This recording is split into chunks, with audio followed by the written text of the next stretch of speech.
જેને હરિ કીર્તનમાં પ્રેમ નહીં, બોલો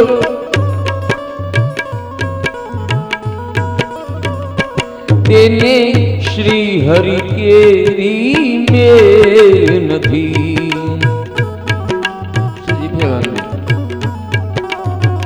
એ જેના મુખમાં રામનું નામ નહીં, એ મનુષ્ય તણો અવતાર નહીં.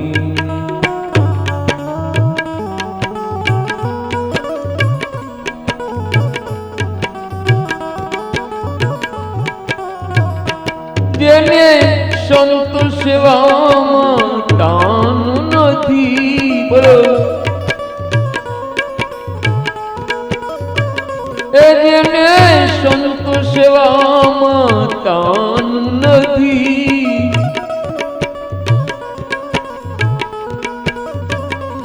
એને આ જગમાં ક્યાંય માન નથી.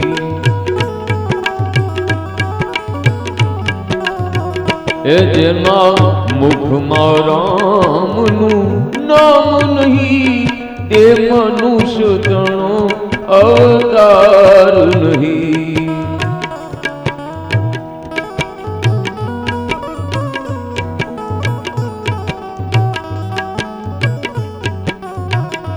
જેની સેવામાં શાળગ્રામ નથી, જેની સેવામાં શાળગ્રામ નથી,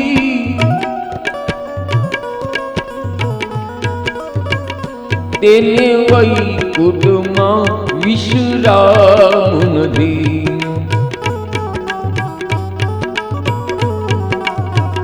એ જેના મુખમાં રામનું નામ નહીં, તે મનુષ્ય તણો અવતાર નહીં.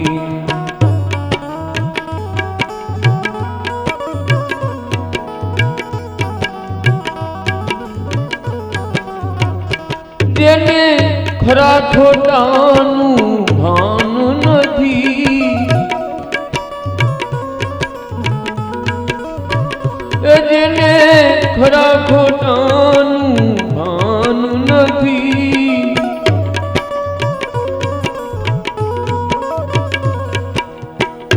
તેને સમજીઓ પણ શાન નથી.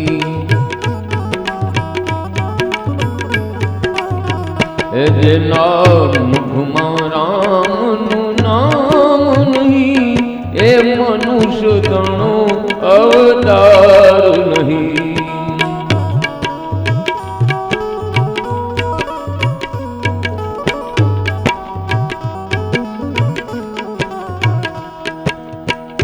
જેના હૃદયમાં પ્રભુ રામ નથી,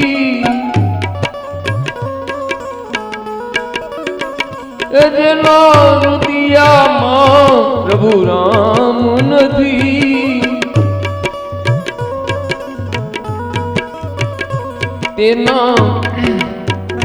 તેના ઘરમાં કછું એ કર્મ નથી. જેના મુખમાં રામનું નામ નહીં, એ મનુષ્ય તણો અવતાર નહીં.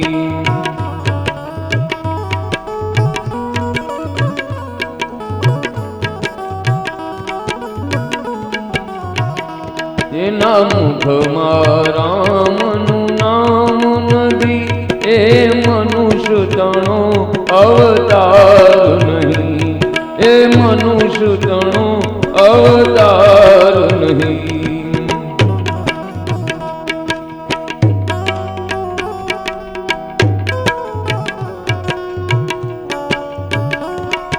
સેજ ઓરિયન ના કીધે બાપા